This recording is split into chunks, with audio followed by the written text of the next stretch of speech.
Drunk news.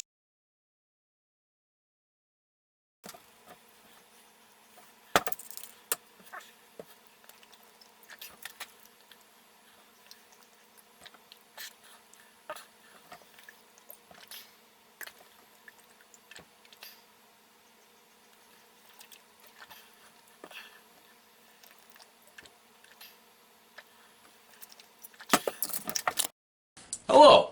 Welcome to Drunk News, where the news these days, it's just so goddamn fucked up. You gotta be drunk as shit to even watch it, otherwise you're just gonna fucking burst out in hysterical madness. It's just fucking the way it goes. My name is Josh, today's guest is the Cruisin' Banana Rum. I was taking a sip of it, I was realizing it's like, it's more tasty than, you know how liquor has that little bite, that little snap to it when you're drinking it, and you can taste it? And then I was looking at the bottle, this motherfucking shit's only 21%. The fuck? Ugh. I'm used to like that 35, 40, Everclear. I want the good stuff, you know what I mean? 21%. We're going to be going back to the liquor store today, boys, I think. Not fucking good. In today's news, authorities in South Carolina are investigating reports of a person in a clown suit attempting to lure children into the woods near an apartment complex. Oh, fuck, they found out ShowtimeO. That's not good. The warrant of residents came last week at the Fleetwood Manor Apartments in Greenville, South Carolina, when the property manager distributed a letter. The letter also posted on it to Facebook stated that there had been a lot of complaints about a person in clown clothing who was trying to take children or luring the children into the woods. Fuck, that would freak me the fuck out, having a clown trying to bang me. Like a Pokemon outfit suit? Sure, I'll go with that, but not a clown now. That's some nightmare shit. The letter stated the police were notified and were conducting daily patrols in the area and reminded residents that their children should not be out alone at night. The apartment complex also has a 10 p.m. curfew for children. Oh, the little bottle kids, they can't cause their mischief, can they? Fucking Donna Arnold, who lives in the complex, told Drunk News she called the Greenville County Sheriff's Office after her son and others reported seeing a clown behind the basketball court. I thought my child was seeing things, she said. And then the next day I had about 30 kids come up to me and say, "Did you see the clown in the woods?" Another example, another resident of the complex also reported seeing a large-figured clown with a blinking nose sitting under a streetlight near the trash dumpsters.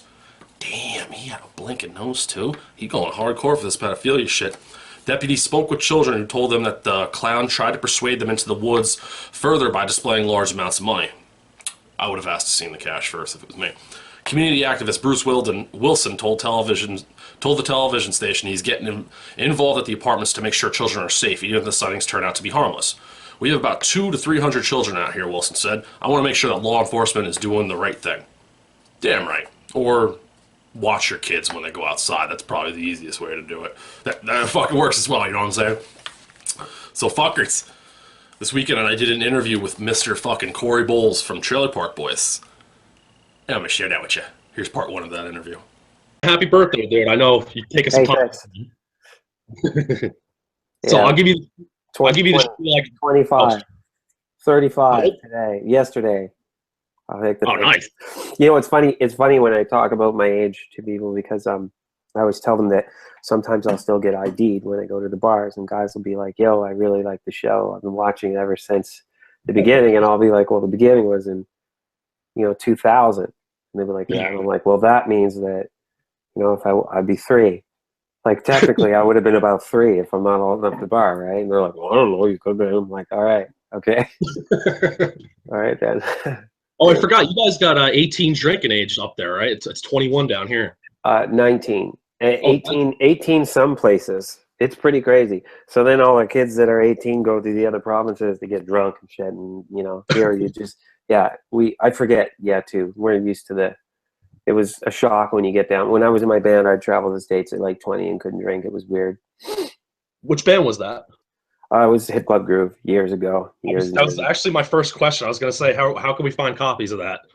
Well, you know what? I think they're still around on iTunes. Like some of it, most of it actually, you can get all of the entire catalog on DJ Move's sort of band camp. The DJ of the band, he sells everything. Like it's on iTunes and shit like that, and Spotify or whatever. But he sells the entire back catalog. It's pretty cool. Oh, that's awesome, man. Yeah. How long were you guys together for? Oh God, we got together in high school, probably around 91. So Yeah, we broke up, but I mean, then it felt like a long time. You know, it was like nowadays 5 years seems like 2 minutes, but we were together from about, I think it was actually 1990 until about I think we broke up in '97. And that's when, you know, we all ended up in other bands and other things started happening. But yeah, so that was, yeah, 7 years, I guess. I was reading about your theater group, the Good Companions. What kind of projects? Yeah. Actually, that's really funny. It's funny that it's still up. I don't even know how it got on Wikipedia, but that was a theater company I started actually probably around the same time, 96, 97, actually around 94. It was actually to do original work for a playwright named Barry Stagg, who was a really prolific playwright. He's in the States now. It was sort of like weird operetta stuff, all movement, kind of half clown based and really strange, kind of eerie and trippy. And yeah, so it kind of did that. It was really alternative theater, but really cool music. And always there was a live band, and it was always kind of strange, a lot of movement based to it and mask and shit. So it's kind of one of those really, really theatery things, but it was like, again, it was pretty punk rock for what theater was at the time. We were pretty punk rock. It was cool. I didn't give you the spiel I usually give everybody at the beginning of the show. This is my favorite show. I've been watching you guys for just fucking years, and I started doing this little show just to interview you all because I just wanted to talk to you all. That's awesome. Well, thanks. That's cool. I'm knocking you out one by one by one. We're slowly getting there. So awesome. How'd you get into stand-up comedy? Oh gosh, how? I think I just wanted to do it. I tried it a long time ago and I bombed, and then I tried it again and I bombed. And I think it was one of those things where, you know, people are always like, man, that'd be funny if I got up on stage or whatever. And I kind of wasn't thinking about that. I really love, you know, Richard Pryor. I loved Eddie Murphy. I loved Chris Rock. I love stuff like that. And most of it would come from, it was really me testing out what I was writing for screenplays and stuff like that.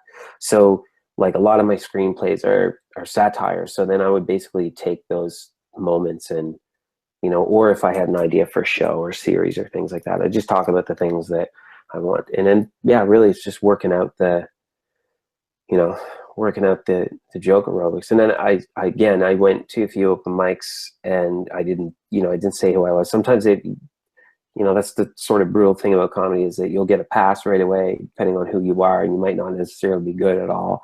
So I just kind of go up and be pretty quiet about it and just do my stuff. And once it started connecting, that's when I was like, okay, I'm pretty, and it's so fun, right? And mostly I go to a lot of comedy, and that's to learn. Like I really learn. I listen to what people respond to, and I learn a lot. Mostly I learn a lot from new comedians. You know, it's like new comedians are just, oh yeah, they go up to fail. Like that's what's so good. They go up to fail. They've got nothing to lose, and sometimes when they miss the mark, it's really endearing. But when they really hit the mark, it's like, wow, you're watching growth a lot on stage. So I find that's so it was really me just going, this is really great. And at the same time, it's like when you come from dance is, you always train. Mm-hmm. No matter what, you're taking class. Like if you've got time off, you go away and study at an intensive. And I'm working in television, I'm working as an artist on TV or on stage. It's basically like training. Like you're going up on stage and you're keeping your chops up, you're keeping your timing up, and it's kind of like, I sort of feel like we owe it, or at least that's my way of thinking, is that I owe it to people to constantly keep on my toes, to keep getting better. So you start to be stale, and you're just it's like, okay. So I always want to be on my toes and bring something new, and every year I'm getting older. So if I come with a little bit more knowledge, like generally things will be better or be changed. I'll be better with my, I might be quicker with my jokes, or I might have something new. So it's always just it's basically keeping in shape. If that makes sense. Yeah. It's just like playing me. I play like guitar and stuff too. So it's just everyday practicing scales and whatnot, just to keep yourself going. Absolutely. Yeah, absolutely. There's going to be some weird questions in here because I take some from the fans too. I'm not going to give you the really fucking stupid ones. I'm sure you're sick of that shit. Well, it's all good, man. How annoying is it when people stop you on the street and say, "Let's go"? It's funny. That's funny. That that's a good question. It's not really annoying. Like it kind of comes with the territory. Like people think that I think it's really annoying, but it's only annoying it's only annoying at the most inappropriate times. Like if I'm if I'm sitting at a restaurant or something, or I'm with my family, like usually it kind of goes with the territory. It's nice if people say hi or things like that, but if they come up and start hitting that thing, like it's kind of like yeah, I'm not buying into it right yet, like maybe after at the bar or something, or if it's like at a funeral or something, or a wedding. Like I've had it, like I've had it the most strangest places, like, but I've also gotten it from Border Patrol. I've done it, and sometimes what it is it's a term, like obviously it's an endearing thing, so people do it because that's the catchphrase. But sometimes it's like, if they're going to have fun with me, I'm going to have fun with them.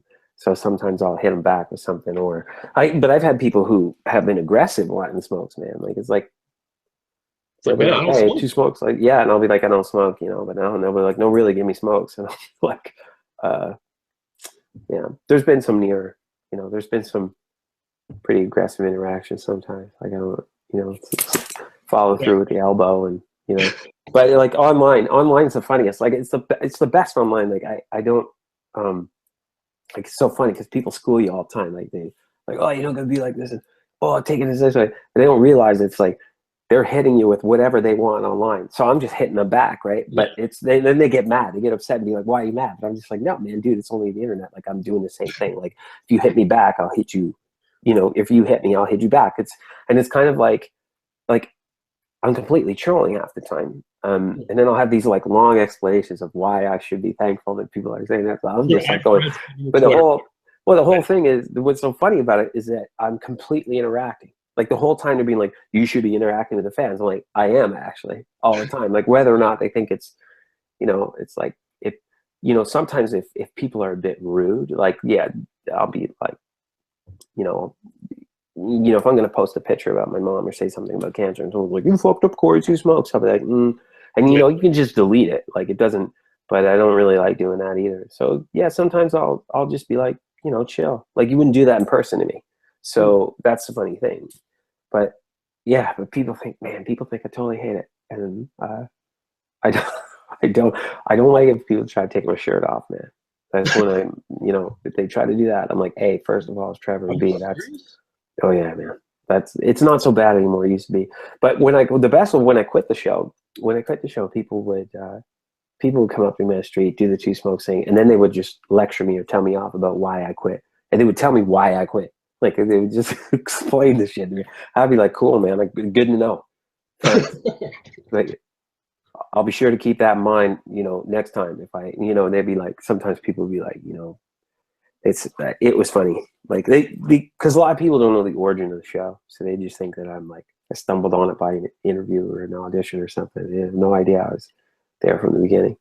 So it's pretty funny, yeah. So, yeah, it's cool though. But it doesn't bother me. Had to ask, bud. Yeah, there's no worries. I just play with it, man. Like I just play with it. It's fun. It's fun for me too, and it wouldn't be fun for me if I just kind of was like, ha ha, oh yeah, hey. It's like, it's fun for me to interact. So, yeah, it just keeps, and sometimes it just keeps going. There's a lot of people though who totally get that. They totally understand. They banter back, and it's not a big deal. And and we've become tight because of it. Like I have a lot of friends that I met literally on the internet from what people think are a fight is a fight. It's not at all. It's kind of cool. We're just going back and forth having fun. Mm-hmm. How did you come back to getting up with the season 8 coming back? Sorry? With season 8, when you came back, how did that all go down? Well, it was quite okay. So it kind of started like when the legal movie happened. Mm-hmm. We were not really in talks. There was a possibility. I said something about something, and I always go visit everybody when they're shooting. So I went to see the guys in the truck, and we just had a little bit of a chat before they shot. And I don't know. I was at the Canadian Film Center. I was working, and I was just finishing, and I suddenly like I got a phone call from Mike Smith. I knew what was going down. Like I knew the whole like that people were getting the rights and whatnot. And of course, not to be a dick or anything, but I was all like, well, I'm glad people know now. Like I'm glad everyone else knows. Like because things when they bought the show, just there was a separation of stuff, and I felt like that's how it kind of should have been in the first place. Like I think there was I was obviously open about how I felt about the ensemble of everything, and so I was really happy. I didn't it was sad at the same time because you don't want to see everybody split or things happen, but the guys seemed to be happy. And then I don't know, I was in Quebec. I was actually directing a theater show up there, and they called and they were like, hey, we're getting back together for a new season. And I kind of knew they were about to ask me. And then, Mike had brought up directing. And I was like, well, yeah, of course I'm going to direct the show, man, for real. I'm going to come back and kill it. And, there was a bit of a condition on it where it was like, you got to come back. I was like, oh, man. I was like, man, I was sitting there going like, I'm 40. I'm going to be like 39, 40 or something. I was like, I'm just going to be like in midlife crisis back at the show. I'm not going to, I was like, I don't think I should be back. I don't know. It's going to be weird. And then I thought about it. I was like, man, this is going to be kind of fun. Like it could be fun. I was totally nervous. Like, fuck, I was nervous, man. I was there to direct. That's why I was nervous. But then all of a sudden it was kind of fun putting out little cryptic messages that I was coming back. And then we talked about the possibility of Mike Jackson and Trevor coming back. And they had asked me what I thought. And, I was like, well, I'm not going to talk him into it because that's his thing. But by all means, I'm going to tell him I'm going back. And, he was really open to it. It just wasn't for him at the time. And I had to really think about whether or not I wanted to go back without him or not. And, we just thought, yeah, I thought I'll give it a shot and just see. I was like, I'll do one season.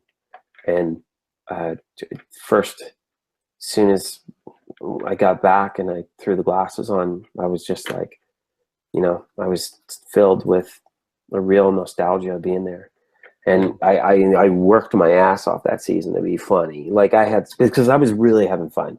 I felt like I was having more fun than everybody else. It was awesome. That's awesome. Yeah, so it's kind of like, and it is fun again. It's so much different than it used to be. Like we're laughing we were before, but we're laughing all the time now. It's like, and there's still things to navigate, but yeah, I like being there. I like being there as a sort of morale booster. It's kind of fun. Yeah. That's awesome, man. Yeah, I love being back. What was, I wanted to ask you next about directing the episodes. What was that like? What was the great parts about that? Anything suck about it? No, nothing is sucky about it. I mean, what's crazy about it is that like it's hard, but it's kind of like, so in my way of directing is different. Like we all have different styles, all the directors.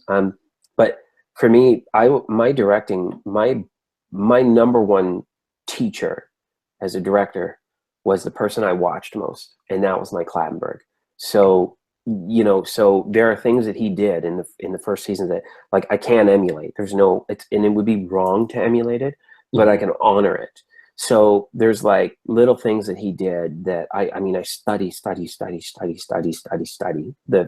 first seasons, the first three. I just study like every moment and every detail, and I go back and relive it, and I go back and remember it. And, I try to take that with me in the show when I'm moving. Now, I have a different style of directing. I'm pretty mellow. So it's like, normally you direct a show, it's like 5 pages a day. In the trailer park, like I get a big bulk. So some people on the show will get 8 pages a day, and I get upwards to 20. So it's pretty crazy. And, I get a lot of the stuff, like a lot of the stunts, a lot of the tanks, and a lot of the shooting, and a lot of the stuff that shows up in other episodes and things like that, because we cross over. Like, the gunfight with Sebastian, things like those. Mm-hmm. And really it's just about, I'm pretty calm, but I also remember what Mike used to be like. So I always took that with me when I went on to direct. So it's kind of, it's not that it's hard. It's always difficult. It's always challenging, but it's always fun and rewarding. Yeah. And it's fun trying to find your voice, but maintaining that that voice. That's the thing about episodic stuff as opposed to film. Like I can have my own aesthetic and it can kind of creep in, but not really. You know, but it's wicked, man. Like it's always challenging. Like this year was great. I did, I guess, was it 4 this year? And it was like, you know, front end, back end. And the back end stuff, you know, it was one of those things where we plowed through, we really knew each other. It got to the point where when we worked together, obviously we work together and I know everybody and we all know each other. Like it's just a real dance all the way through. And I feel really safe. That's the beauty about directing the show is I feel safe because I really trust the guys and I really trust everybody in the show. But at the same time, they trust you and they really, like, people don't understand that they're really sensitive about what they do. They really want to know if it's going to work and they defer to you for that. So it's not just like, oh, we know what's going on. It's like they give a fuck. And that's one of the best things about directing a show is that they're constantly like, not sure, are you sure this worked? And you're like, yeah. And then you just kind of get them to a relaxed place and they never know, nobody ever knows whether it's really good. And that's a privilege for me because I get to see it from the outside as well as be in it. So it's kind of hard sometimes when I'm sitting in it because, you know, I'm trying to be like in my episode, you'll always see me kind of lingering in the back. And it's because I'm like, you know, I'll put my finger up here and it's because I'm just watching everything. Right. And it's really tough, but that's the beauty of it is that I can, I feel like I'm the luckiest person alive and the luckiest person in the room because I get to be a part of a part of what's happening in the moment, and I get to be a part of building that moment, but also I get to share that moment and experience it the same way they are. So, and when you're directing, you learn 1,000 times more than everybody else because it's like they're all doing new things and you're picking up from them. It's awesome. So yeah. Do you still keep in contact with Michael Jackson? If so, how is he, and is he working on any projects? Yeah, he sure is. We do talk a lot. We talk a lot, but only in person. He's a busy guy. But he's, you know, he's steady. And he was going to do a couple commercials that I was directing, which would have been nice. But he's great to have on set. He's funny. He's just as man. He has vitriol out the yin yang. Like the guy is just like so scathing. But he's one of the funniest scathing people I've ever met. Like, so he's always there. He's funny. He was always the funniest. I think he was the funniest of us to begin with. So it's good to have him on set. He's a good support system, and he's fun to have around. So if he wasn't on, you know, if he would, he very well be on the crew next year. It's just things don't work out, which is kind of funny. It's really great. That's why when all those pictures come up on Instagram of he and I, it's during the shoot. Yeah, it's during the shoot. So, and then all the people are like, oh, he looks so old. And I'm like, well, it was, you know, you saw him 2000. The year, I love that when people look at it, man, you look totally different than you did in 2000. I'm like, so do you, because you were about 10. It's like someone coming up to me at 30 saying I look different. I'm like, you were 10 20 years ago. Of course we look different. It's like, no shit. It's like 20 years back. Yeah, but it's usually it's not in bad. They're just kind of like always wowed, but it's kind of puts a lot of perspective. But he looks great. He's healthy. He's happy. He's like on the go all the time. He works his camera a lot. He grips a lot. He's cool. Awesome. So he's always like he's always reading. He's always seeing everything that everyone writes. You know, he lives online, so people have no idea. Like he practically lives online. I don't see any social media for him at all. No, he's pretty down low, man. He's like the Oracle in Batman or something. Like he's completely like, you know, he's like the anonymous guy, you know. As long as he's happy, healthy, and having fun, that's all that matters. Yeah, for sure. Part 2 of the interview will air on Saturday's show. It was just a great long conversation. He had fucking a lot of great answers. He's awesome dude. So I don't want to have anybody miss any of the good stuff out of there. You know, go follow fucking Cory on Twitter, and big thanks again to Cory for fucking talking to me. You're the fucking man, bud. Aunt Deena, she's back with today's fucking sex health news. Deena. Thank you, Josh. This is Downskin Deena with Drunk News Sex Health Report. As always, product placement. But seriously, Let's rock this mother, shall we? It's just that something in the news here that is just fucking amazing to me. Would you give up sex for Wi-Fi? Well, considering I have Wi-Fi and I haven't had sex for 7.5 fucking years, I'll take the high-speed internet connection. And then I'm thinking about making a vibrator that's Bluetooth enabled. Fucking rock. The average adult cannot go 16 hours without being connected to the internet without feeling miserable. Josh can't go 16 minutes without masturbating, so there's that. One woman reported that she had regularly slept with her iPad.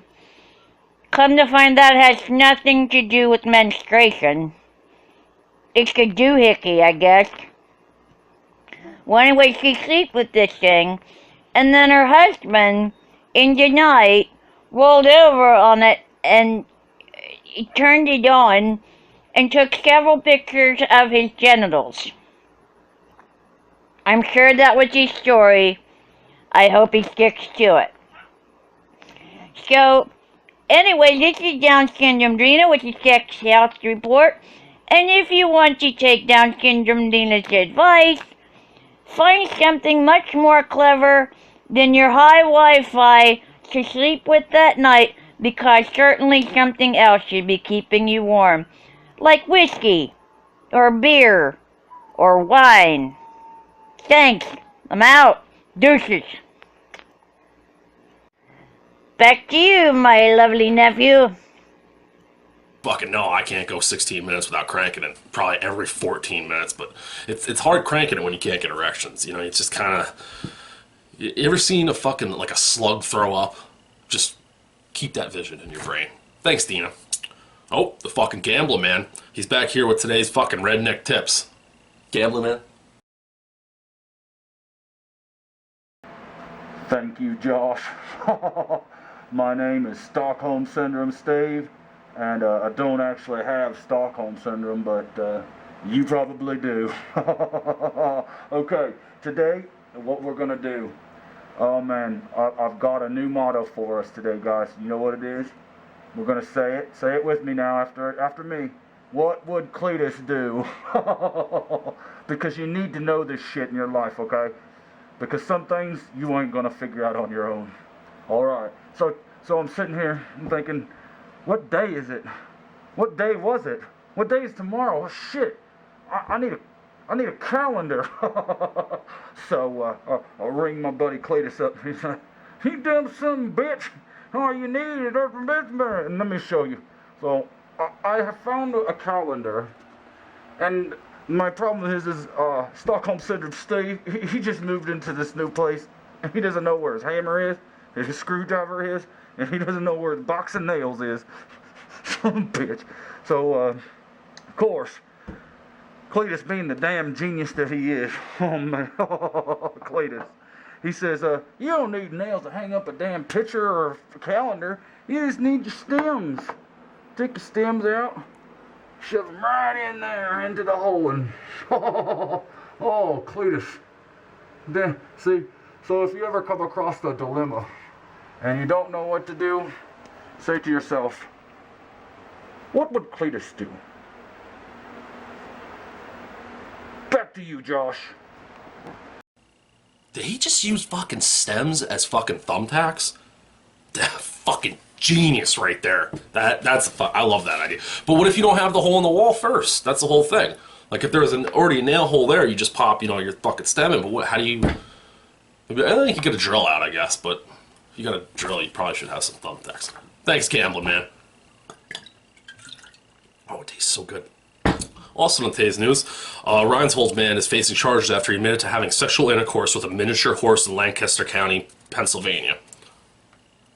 Hold up. A figurine? Or an actual mini? It's gotta be an actual mini horse.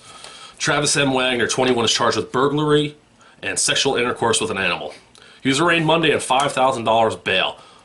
What the fuck is wrong with people? Make a sex toy out of a rubber glove and some fucking coconut oil like a goddamn normal human being. Police responded to the home along the 500 block of Indian Town Road in West Calico Township on August 16th for reports of suspicious activity.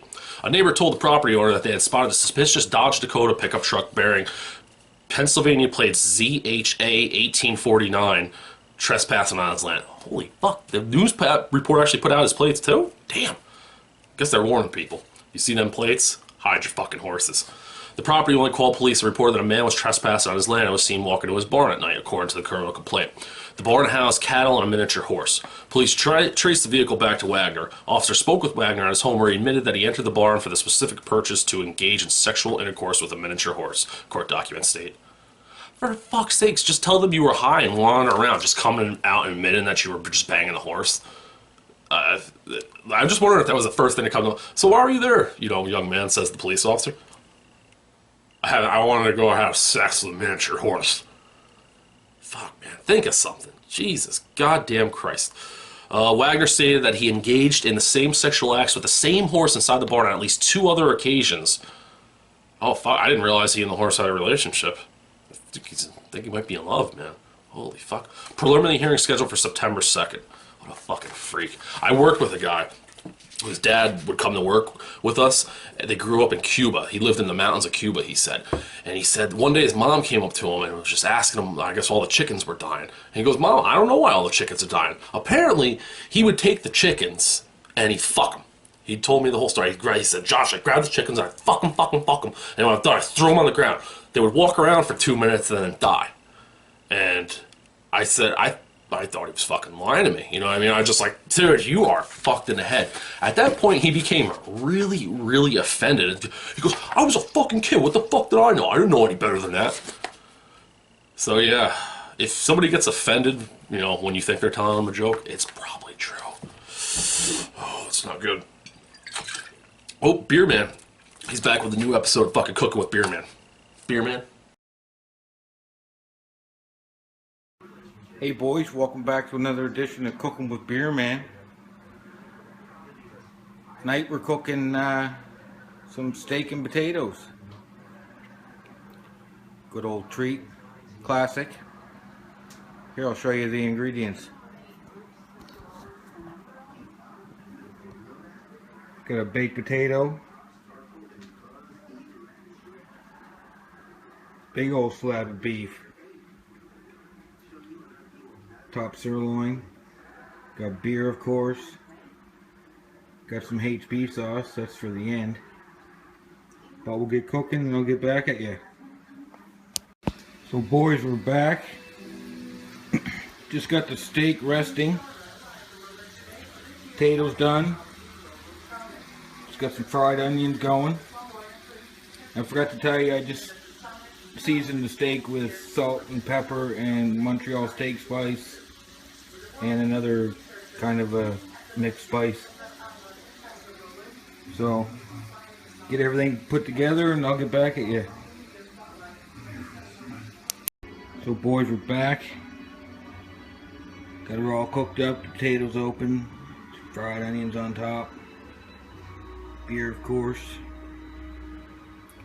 looking good. It's way big, too big to put on one plate, so there's the other piece. And back to you, Josh. Holy fuck, that's a fucking nice looking meal right there. Steak and potatoes, that is fucking Josh's favorite shit in the world. Thanks, Beerman. Buddy Cory, he's back with a fucking special report. Cory?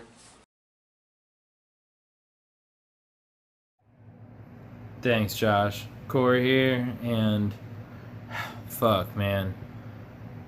I said 2016 was the year the music died, but also one of my favorite actors and inspirations for comedy passed away this year.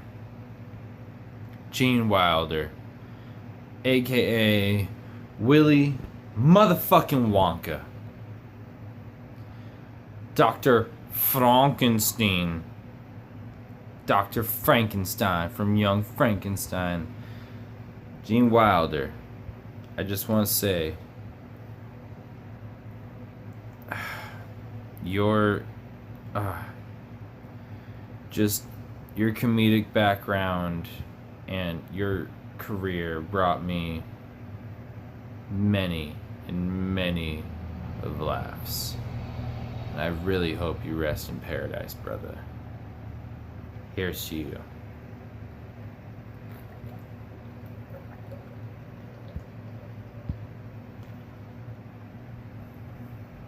Back to you, Josh. Fucking Willy Wonka, man. Gene Wilder and Richard Pryor had some fucking really great movies together. I really want a goddamn everlasting gobstopper right now, though. Thanks, Cory. Shane L.Y. He's here with today's fucking sports report, coming all the way from a fucking, I guess, some UFC fight or some shit. Shane? One. Hey, this is Shane L.Y., your usual golf dick reporter. Get your fucking shit out. Okay, hey, chill out. We're fucking filming, dickhead. Alright, this is Shane L.Y., your golf dick reporter, NASCAR reporter. Just got back from USC, and tonight, this is my review of the USC fight night. What the? Donde Estebanio, he cut off his cock. He stayed up all night, putting Doritos up his back. What the fuck?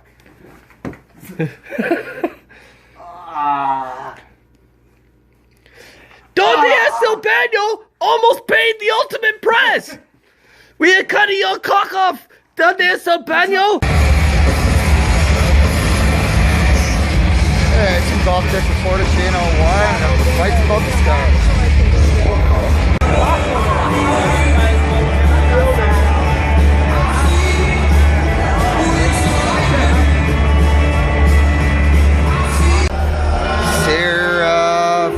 Ready for the fucking Becky Rollins fucking Paige Van Zandt fight. Waiting for this fight. Fucking can't wait. Cheers, motherfuckers.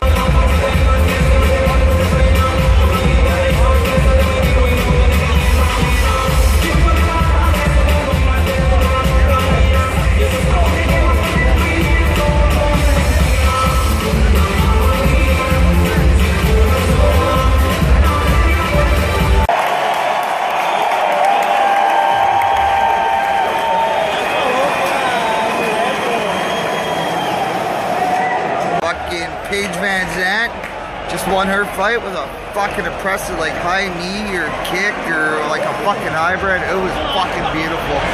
So happy she won. Worth the price of admission. Fuck yeah. And now it's the main event. It's Carl's conduct and fucking man. Unfortunately now I hear one of the worst fucking entrance songs you could ever fucking have, but hey, you know what? What a fucking badass crowd tonight. I had a good time and I just smoked a fucking joint in the crowd. I'm fucking angry right now. Not only have I not been drinking the last fucking hour, not been smoking cigarettes the last fucking 2 or 3 hours, but Carlos Condit just lost the fucking fight and I'm just fucking choked. But you know what? All in all, good event. Glad that Paige Van Zandt won. Glad I got a nice fucking Pride t-shirt. Other than that, you know what? Rogers Arena, the USC tonight can suck my fat fucking cock for fucking cutting me off from drinking. Alright, back to you, Josh. Hold on. Did that dude say put Doritos up his butt? I thought I was the fucking only one who did that. That's bullshit, though, that cut off your fucking drinking time, man. You gotta get... There's, what the fuck are they called? They're kind of like catheter bags that people, when they're, you know, the bodies are fucked up for incontinence. What you do, you make a reverse catheter bag because it doesn't have any metal. You put fucking liquor in it, strap it around your thing, run the tube up, and then just every now and then, make, you know, have a little sucky poo on the tube, get yourself a little drink. Thanks, Shane. Oh, man. I love liquor. What a fucking dick. And today's fucking biggest dog fucking cock pleasing cunt jabbing cock sucking asshole eating bastard, we have a New Mexico police sergeant accused of unwittingly recording himself on a lapel camera taking marijuana from his office and giving it to his girlfriend. This guy's been just released from jail. A fucking moron. Didn't realize your body camera was on when you're committing a crime. Sounds like fucking George Green from the Trailer Park Boys. KOB-TV in Albuquerque reported Saturday that Grants police officer Sergeant Ross Hearn McKinney is out of jail. Fuck, facing felonies and release. Must be nice to be a cop. So much easier to break the law. Seriously. It wasn't immediately known Sunday under what conditions he was released. State police say McKinney was arrested Wednesday. An investigation was requested in July after the video recording was found. Oh, fuck, you need time to delete it, too? Fucking idiot.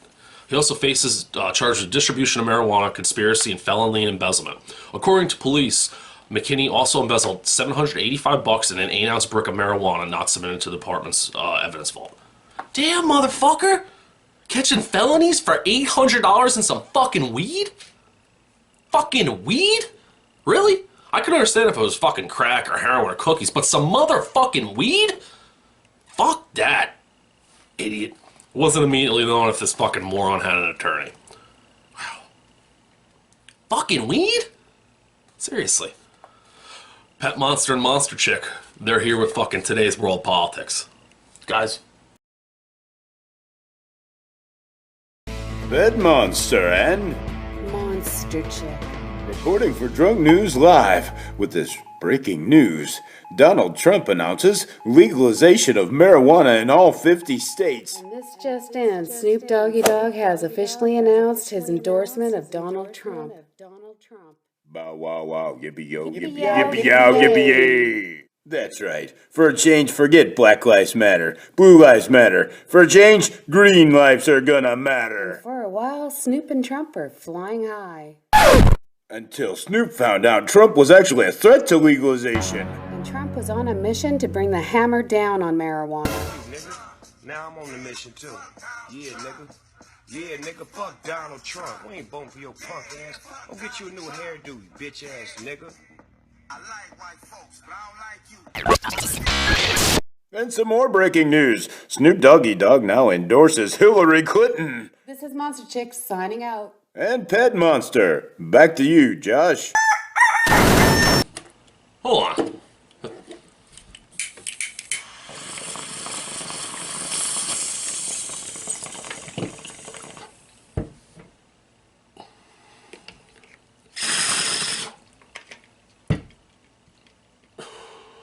Monster and Monster Chick.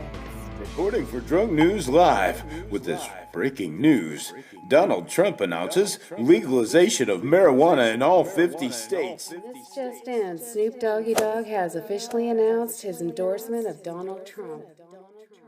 Bow wow wow, yippee yo, yippee yippee yow, yippee yay. That's right. For a change, forget Black Lives Matter, Blue Lives Matter. For a change, green lives are gonna matter. For a while, Snoop and Trump are flying high.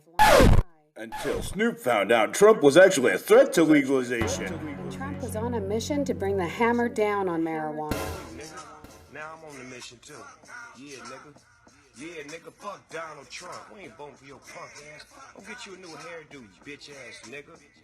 I like white folks, but I don't like you. And some more breaking news. Snoop Doggy Dogg now endorses Hillary Clinton.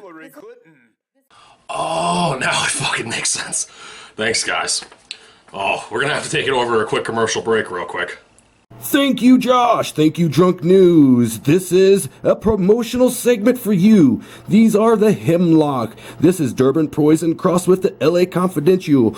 Brought to you by the great genetic producers at Reserva Privada. Reserva Privada, providing you with seeds you need, whether you know it or not. ReservaPrivada.com. You can't order them to your house because it's illegal, so come to Colorado today and pick up a pack of whatever kind of seeds you like. Reserva Privada. They provide you with the best genetics known to man. 7 seeds, 7 choices, 7 moms. Turn them into clones. Get yours going now. Back to you, John.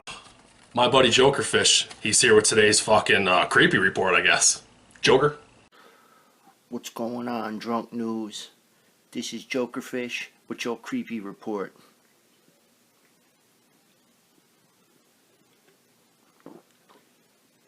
I was just outside smoking a cigarette, and I think I just saw the chupacabra, and that dude is creepy. Back to you, Josh. Holy fuck, a chupacabra on them parts? Dude, you better lock up your liquor and hide your cock. He is coming for you. Not good. Thanks, Joker. Oh, fuck, I hate spilling the liquor. Let's get fucking drunk! In today's fucking liquor news, Brits are being warned to watch out for jobless and drunk German wasps, which are now at their angriest and most likely to sting for no reason. Hold on. Are we talking about fucking white Anglo-Saxon people? Or like the fucking bee kind of... Hold on, we gotta keep going. Experts warn the wasps, now at their angriest, should not be agitated as they call for backup. The German wasp is likely to be extra bold after feasting on fermented fruit. Oh, sounds like me. It just gets fucking drunk and wants to fight. Okay, I think it's the bee. Pest control chief says the German wasp called yellow jackets, and whose Latinist name is Verspulia germanica, can give a much nastier sting than common wasp. Oh, we got them fucking things around here. We call them pussy flies, because they're little bitches. Fuck you, fucking yellow jackets. The worker wasps, which are bigger than normal wasps but smaller than hornets, have now finished their work supplying the queens of wasps with nectar and have nothing to do. The queens have now finished laying their eggs and have left the nest, meaning the worker wasps are no longer tending to the queen and are instead getting drunk on fermenting fruit. Oh, fuck yeah, it's just like little people. You work, when you get done, you get fucking drunk. You're just people. Pest control firm Clean Kill Environmental Services, okay, says people should be wary of the German wasps, which can sting repeatedly at the moment, especially when having picnics or barbecues. It's because they're after your liquor and, you know, your food. Boss Paul Bates says the wasps are now at their most aggressive and dangerous and are particularly active at the moment, and warned that if you try to swat solitary wasp, it could call for fucking backup and you could end up being attacked by a swarm. Fuck. German wasps, which can be distinguished from normal wasps because of their size and 3 black spots on their face, we're causing the most problems at the moment. It's always the fucking German wasps, isn't it? Always. The first 2 world wars, fuck. Oh, man. Fuck. Ball backfired a little bit. It's only 21, but I'm still kind of feeling it. So yeah, that's all we really got for today. Part 2 of Cory's interview is coming up on fucking Saturday. Be sure to how does that say? Be sure to stay tuned for it. I think I pronounced that right. Yeah, big thanks to him. Go follow him on fucking Twitter and Instagram. Actually, I don't know if he has Instagram. I should have checked that before filming this. But go follow him on Twitter at least. Don't forget our fucking contest. Oh, we got drunk news shirts. We got drunk news shirts. If you guys want one, send me a fucking message. Let me know. We can fucking get you a drunk news shirt. We have fucking stickers too. Don't forget about our contest. Once we hit 1,500 subscribers, we got the mystery liquor box that we're going to give away. So, yeah. Big thanks to Intrigue Boredom for fucking helping us out. And check out everybody who's on the show. All their links are below. Go subscribe to their channels. Tell them fucking Josh sent you. Tell them hello. You like their shit. And if you don't like their shit, tell them you don't too. You know, we can take criticism. We drink.